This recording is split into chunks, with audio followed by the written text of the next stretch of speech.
സമസ്തയിലെ അഭിപ്രായ വ്യത്യാസങ്ങൾ ഉടലെടുത്തതിന് ശേഷം സമസ്തയിൽ രണ്ട് വിഭാഗങ്ങൾ ഉണ്ട് എന്നുള്ളത് എല്ലാവർക്കും അറിയാം. ലീഗ് അനുകൂലികളായിട്ടുള്ള വിഭാഗവും ലീഗ് വിരുദ്ധ വിഭാഗവും. അത് ലീഗ് വിരുദ്ധ വിഭാഗം കഴിഞ്ഞ സമസ്തയുടെ 100ാം വാർഷികത്തിന്റെ ശേഷം അതിൻ്റെ വലിയ വിജയത്തോടുകൂടി കുറച്ചുകൂടി സംഘടനാ തലത്തിൽ മേൽക്കൈ നേടിയിട്ടുണ്ട്. ആ വിഭാഗത്തിന് അവരുടെ ഇംഗിതമനുസരിച്ച് പ്രവർത്തിക്കാനുള്ള ആദ്യത്തെ അവസരമാണ് ഈ തെരഞ്ഞെടുപ്പിൽ കിട്ടിയത്.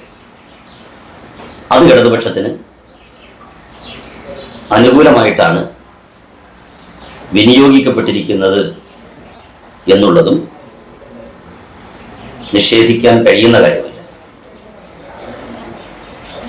ജമാഅത്തെ ഇസ്ലാമിയുടെ പിന്തുണ UDF-നാണ് എന്നുള്ളത് കൊണ്ട് തന്നെ സുന്നി വിഭാഗത്തിലെ നല്ലൊരു ശതമാനം ആളുകൾക്ക് അതിൽ കടുത്ത അതൃപ്തിയുണ്ട്. ആ അതൃപ്തി ഈ തെരഞ്ഞെടുപ്പിൽ UDF വിരുദ്ധമായ നിലപാട് സ്വീകരിച്ച് അവർ പ്രകടിപ്പിക്കും. കേരളത്തിൽ ഇടതുപക്ഷ ജനാധിപത്യ മുന്നണിക്ക് 3ാം ഊഴം ലഭിക്കും എന്ന കാര്യത്തിൽ ആർക്കും സംശയം വേണ്ട.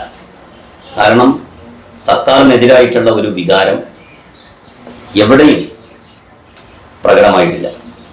എന്താണ് സർക്കാരിനെതിരായിട്ട് ആളുകൾക്ക് ഒരു അമർഷം തോന്നാൻ കാരണം എന്ന് സർക്കാർ വിരുദ്ധ വികാരമുണ്ട് എന്ന് പറയുന്ന ആളുകളോട് ചോദിച്ചാൽ അവർക്ക് പറയാൻ കഴിയുന്നില്ല. ഇവിടുത്തെ റോഡുകൾ മോശമായി, ഗതാഗതം വല്ലാത്ത പ്രയാസമാണ് കേരളത്തിൽ, കുണ്ടും കുഴിയുമുള്ള റോഡുകൾ കൊണ്ട് നിറഞ്ഞതാണ് കേരളം. അതല്ലെങ്കിൽ വിദ്യാഭ്യാസ സ്ഥാപനങ്ങൾ തകർച്ചയിലാണ്, പൊതുവിദ്യാഭ്യാസം അപ്പാടെ നിലമ്പത്തിയിരിക്കുന്നു, പൊതുജന ആരോഗ്യം വലിയ പ്രതിസന്ധിയെ നേരിട്ടുകൊണ്ടിരിക്കുകയാണ്, ക്ഷേമ പെൻഷനുകൾ ലഭിക്കാത്ത സ്ഥിതി കേരളത്തിലുണ്ട്, വലിയ തോതിലുള്ള വർഗീയ സംഘർഷങ്ങൾ ഇവിടെ നിലനിൽക്കുന്നു എന്നിത്യാദി ഒരു കാരണവും ഇടതുപക്ഷ സർക്കാരിനെതിരായിട്ട് പറയാൻ കഴിയുന്നില്ല എന്നുള്ളത് തന്നെയാണ് ഈ സർക്കാർ 3ാമതും അധികാരത്തിൽ വരും എന്നുള്ളതിൻ്റെ ഏറ്റവും മികച്ച ഉദാഹരണം.